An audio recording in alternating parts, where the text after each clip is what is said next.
Rubbama a'taka famana'ak wa rubbama mana'aka fa'atak.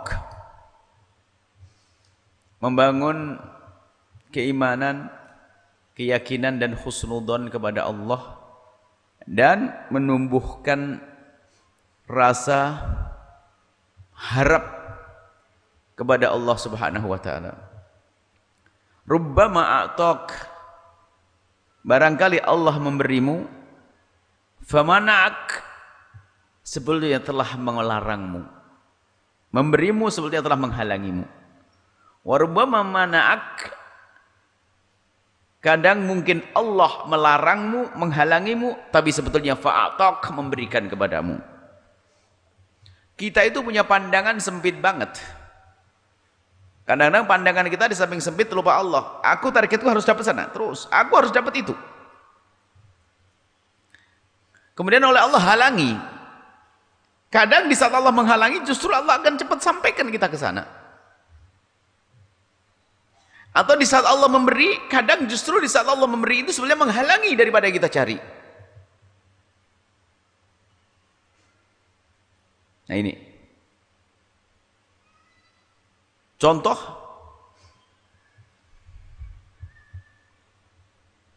ada orang diberi, contohnya banyak di alam nyata, di kenyataan ini adalah urusan dunia, bukan urusan akhirat. Urusan dunia itu kadang Allah memberi, tapi sebetulnya Allah malah menghalanginya. Diberi Masya Allah duit banyak, tujuannya apa? Bukan kepada Allah tujuannya, saya pengen bisa makan enak dan sebagainya. Diberi oleh Allah duit banyak, sehingga karena duitnya banyak dan dia senang makan, tidak ada makanan yang dijual kecuali dia bisa beli dan bisa makan. Allah memberi, tapi sebetulnya Allah menghalanginya. Ternyata Pak, nggak lama kemudian tensinya tinggi, kolesterol. Allah memberi, ternyata Allah ingin menghalangi. Akhirnya Pak, makan sate Pak. Syukron, ajib. Sate nak. Iya sudah, makasih. Kepala kambing. Oh Masya Allah. Nah, kok jadi begitu? Duren. Astagfirullah, ajib. Dulu mah ngerebut dia. Nah, padahal duit banyak sudah ada. Begitulah. Makanya ingin ibadat Allah kita waspada dengan karunia Allah. Jangan sampai dengan karunia malah menjadi terhalang kita dari tujuan. Sebaliknya di saat Allah memberikan suatu menghalangi, bukan berarti kita tidak dapat. Banyak kisah dalam hidup ini. Di saat Allah, misalnya ada satu orang cita-cita jadi dokter, dia ceritanya ini sekolah jadi dokter. Tujuannya apa? Ya biar nanti kalau saya punya kerjaan bisa bantu adik saya, kakak saya, semua apa. Saya pengen punya profesi yang mantap deh.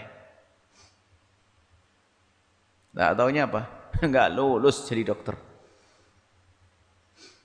Setelah enggak lulus jadi dokter, ya sudahlah, belok dia. Suruh bantu bapaknya. Ya sudah, kamu enggak usah kerja, udah usah nyari kedokteran deh. Ya kerja aja. Rupanya dia berbakat kerja, sukses. Dokter jadi dibeli sama dia kira-kira. Cukup semuanya, dengan kekayaannya melimpah jadi pengusaha, enggak jadi dokter. Akhirnya tujuannya tercapai, bantu adanya, keponakannya sampai. Padahal dia tidak jadi dokter. Atau sebaliknya, pengen.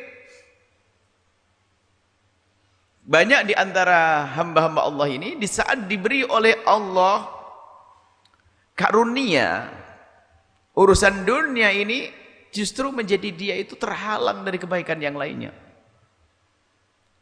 Ada hubungannya dengan sebelumnya. Baset. Kalau orang diberi nikmat itu banyak yang terlena, bablas. Ujian kenikmatan. Tapi kalau diuji dengan sakit, gampang menghadap kepada Allah. Allah. Ujiannya kekurangan. Nah, di sini Ibn Athaillah menghadirkan hikmah selanjutnya adalah di saat Allah memberi kepadamu karunia, waspada. Jangan sampai itu menjadi sebab kau terhalang dari karunia tersebut. Menggunakan yang salah. Bukankah Allah mengajari cara makan yang benar seperti apa? Waktu fakir dia terjaga. keluarganya. Waktu fakir terjaga keluarganya. Anaknya bisa ngaji, anaknya bisa Masya Allah dekat pada ustadz ya. Tak taunya diberi Allah kekayaan, Masya Allah, anaknya nggak ada ngaji semuanya.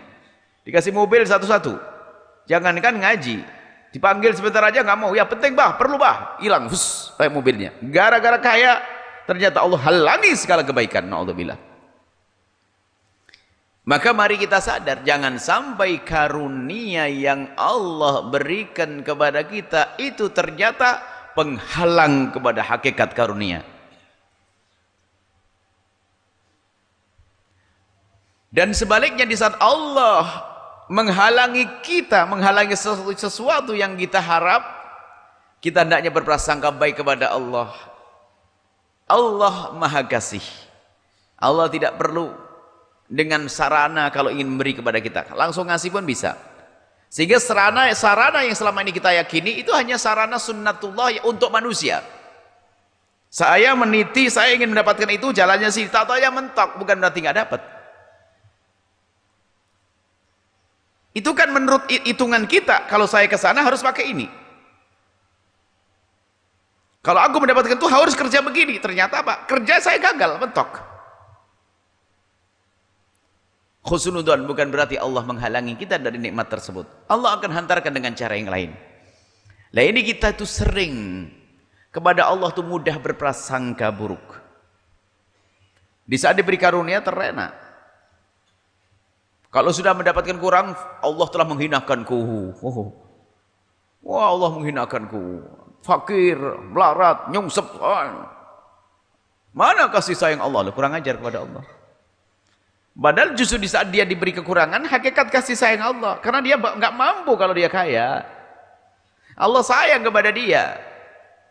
Kalau diberi kekayaan, terlena dia. Lengah dia. Hilang dia. Maka di saat Allah menghalangi, karena Allah ingin memberi yang lebih besar lagi. Inilah husnudzon kepada Allah.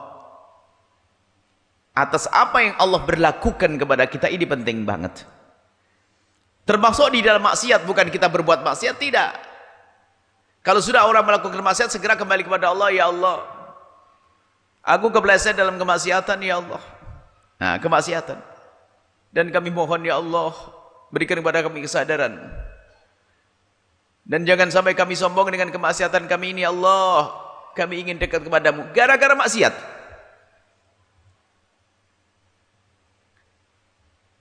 Alangkah banyaknya orang yang suatu ketika datang kepada kami dan bercerita, benar Buya, kalau seandainya saya nggak collab, kayaknya saya belum bisa duduk di majelis ini. Tunggu collab. Kalau seandainya saya tidak bangkrut, saya belum bergabung dengan Buya. Nah, kok begitu? Iya, gara-gara collab ini saya bergabung. Alhamdulillah, ajib. Saya ngomong alhamdulillah dia. Bangkrut dia. Banyak, ada, kita temukan banyak hamba semacam itu. Nah ini loh yang perlu hati semacam ini. Coba kalau orang nggak punya iman, sudah kolab marah kepada Allah, sudah sholat tetap fakir, mending tidak sholat sekali, wah sengsara dia, sudah nyungsep. Nah ini, jadi apapun, sehingga kalau seandainya, semoga anak anda sehat semuanya. Kalau sakit, kenapa tidak berasa baik kepada Allah? Allah, anakku sakit. Allah nggak perlu dengan anak saya. Allah yang memiliki anak saya sakit, semoga dengan sakit anak kita ini Allah memberikan segala kebaikan untuk kita. Langsung gitu, khusnudzon. Dosa apa kok sampai saya kena musibah kayak begini? Dosa apa? Banyak dosamu, kurang ajar kepada Allah. Maka di saat ditimpa apapun, langsung khusnudzon, ya Allah, aku diberi sakit, ya Allah, kau beri kepada aku sakit, ya Allah. Kami berharap dengan sakit ini akan kau beri kebaikan yang banyak. Musibah, kekurangan apapun, penenang hati itu semuanya. Kita betul sering terlena. Di saat kita berada di dalam kekurangan, kita sudah putus asa. Di saat kita dalam karunia, kita lengah, lupa. Ini kan sifat manusia. Sifat manusia.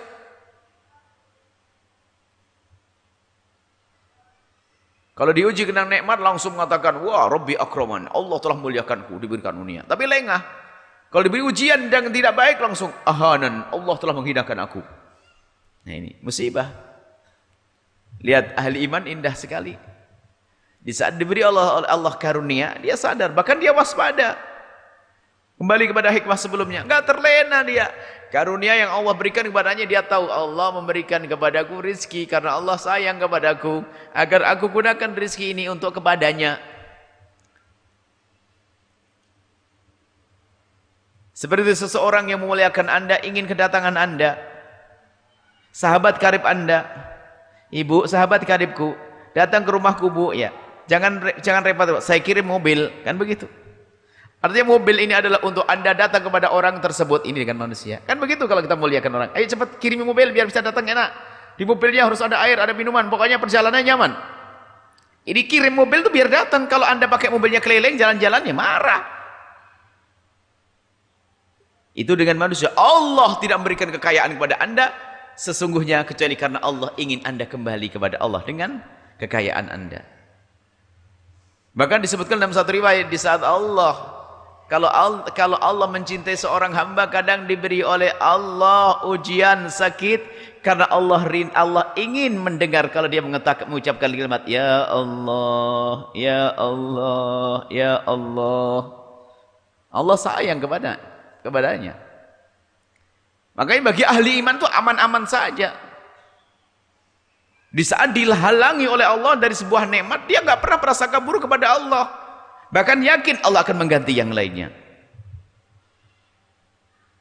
Allah akan ganti yang lainnya. Dan yakin, bukan sekedar diucap, yakin. Kambingnya mati. Kambingku mati. Ya Allah. Allah tidak perlu dengan kambing saya. Allah tidak akan mengambil kecuali karena Allah ingin memberi. Harus begitu, yakin. Ini mudah prasangka buruk kepada Allah, sudah diobati masih saya begini, padahal semalam saya doa, nggak usaha, ini musibah. Sudah kena musibah lagi. Itulah orang jatuh ketimpa tangganya karatan. Problem. Maka di saat kita mendapatkan satu kenikmatan dari Allah, kita harus waspada. Jangan sampai dengan kenikmatan ini malah kita terhalang dari kebaikan yang lain. Sehingga hati-hati, barangkali Allah memberimu, ternyata sesungguhnya Allah telah menghalangimu dari nikmat yang lainnya. Allah na'udzubillah. Maka waspada, di karunia nikmat, kita syukuri nikmat. Kita gunakan untuk yang Allah ridhai. Dan di saat Allah timpakan kepada seorang hamba musibah, khusnudzan, Allah tidak perlu harta kita, Allah tidak perlu ternak kita, Allah tidak memerlukan itu semuanya. Akan tapi yakini dan khusnudzan, Allah tidak akan mengambil kecuali Allah ingin mengganti yang lebih baik. Itulah keadaan ahli iman.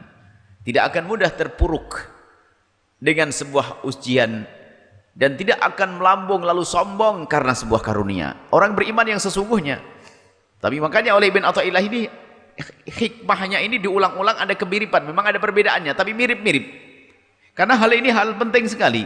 Orang banyak terlena di saat diberi karunia, atau putus asa di saat mendapatkan suatu musibah. Padahal kalau ahli iman itu hendaknya dia akan selalu dalam keadaan aman, sampai dikatakan oleh Nabi, ajaban, mengherankan li amril mu'mini, urusan orang beriman. Anna amrahu kullahu khair, segala urusannya ternyata baik-baik saja. Wala yakunu dzalika illa lil mu'minin, dan itu enggak ada kecuali bagi orang yang beriman. Orang beriman itu keadaannya baik-baik saja. In asabathu sarra, kalau dia mendapatkan nikmat, syakar, dia bersyukur, fakana khairan lahu, maka baik bagi dia. Wa in asabathu dharra, kalau dia mendapatkan musibah, sabar, kana khairan lahu, maka itu baik baginya. Orang yang tertimpa musibah itu nanti di saat di surga, dia dikagetkan dengan pahala, lalu bertanya, wahai malaikat, ini pahala apa? Ini pahala musibah yang Allah timpakan maka padamu waktu di dunia. Musibah apa? Musibah itu kau dikasih sakit seminggu, jadi pahala gede. Maka di surga dia ngomong, kalau bang tahu begitu kenapa aku tidak sakit seumur hidup, biar gede pahalanya. Itu yang enggak ini. Tapi ini enggak boleh Anda minta di dunia. Enggak boleh Anda minta sakit enggak. Tapi ada satu lagi yang boleh.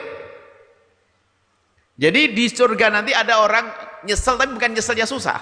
Berharap kalau aku di dunia diberi lebih itu. Kayak tadi orang sakit, gara-gara sakitnya pahalanya gede. Dia berkata, kalau seandainya sakitku lebih lama, kan lebih enak pahalaku lebih gede lagi. Tapi nggak boleh minta sakit ya. Dia boleh minta musibah. Tapi ada satu lagi yang Anda boleh minta saat ini. Misalnya apa? Anda dikagetkan nanti. Amin dengan pahala masuk surga. Ya malaikat, pahala apa ini? Ini pahala sedekahmu waktu itu. Sedekah yang mana? Sedekah ke pondok. Berapa?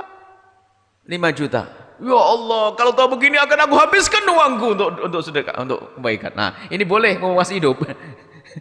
Tidak usah nunggu mati nanti. Ini boleh minta, ya Allah, ini boleh. Kalau yang tadi jangan minta. Ya Allah, berikan saya sakit, saya pengen pahala tinggi, sakit beneran, bingung nanti. Ya, tapi kalau yang satu lagi boleh, ya Allah. Ini nanti orang yang bersedekah itu akan pengen kalau seandainya kembali ke dunia akan bersedekah lagi dan bersedekah karena pahala terus mengalir. Boleh minta. Yang jelas bahwasanya ahli iman akan dalam keadaan aman-aman saja. Itu yang perlu kita tata hati kita. Ahli iman enggak akan keluh kesah kecuali kepada Allah. Maksudnya keluh kesah enggak akan mengingkari, enggak akan menolak, menjadi tidak terima dengan apa yang Allah berlakukan kepada dia. Dia akan mudah mensyukuri. Ya kayak tadi, sudah kena musibah ternyata bisa bersyukur. Itu iman. Alhamdulillah. Kalau tidak kolab saya tidak akan bergabung dengan masjid. Tidak akan bergabung dengan pondok. Padahal kolab. Subhanallah. Ya. Bahkan suatu ketika ada kejadian kecelakaan. Keluarganya ditabrak sampai meninggal. Kalau bukan karena ketabrakan tidak akan sambung dengan lembaga, dengan pesantren. Gara-gara. Bisa jadi gara-gara tabrakan jadi besan kok. Ya. Di rumah sakit, ngerawat dan sebagainya kok lembut, baik, sudah ya besanan saja deh. Banyak kebaikan yang Allah berikan. Makanya husnudzan kepada Allah itu penting. Anda jangan dikasih dengan prasangka buruk. Allah itu Maha Kuasa untuk berubah apa saja. Husnudzan. Ini berlaku dalam segala hal. Kita itu sering dikuasai suudzon tadi. Misalnya apa? Pagi-pagi itu misalnya tuh, ada gelas pecah langsung, ya Allah gelas pecah. Jangan-jangan anakku sakit. Ini kurang aja. Oh sakit beneran nanti. Gelas pecah, ceter. Allah gelas pecah. Ini mau diganti dengan yang lain, ini lebih bagus lagi nih. Pagi-pagi nasi busuk. Apa kata istrinya, Mbah? Nasinya busuk. Jangan-jangan anak kita yang di sana sakit demam, Pak. Coba telepon, Pak. Demam beneran ya, suudzon pada Allah. Jadi tolong biasakan dengan Allah prasangka baik ya. Bahkan kalau mendapatkan musibah, yakin Allah akan ganti yang lebih baik. Allah akan beri yang lebih baik. Maka seolah-olah Allah menghalangi, tapi Allah akan memberi. Ini saja insyaAllah ya. Husnudzon penting kepada Allah. Membangun prasangka baik kepada Allah yang Maha Kuasa, Allah yang Maha Kasih. Wallahu a'lam bissawab.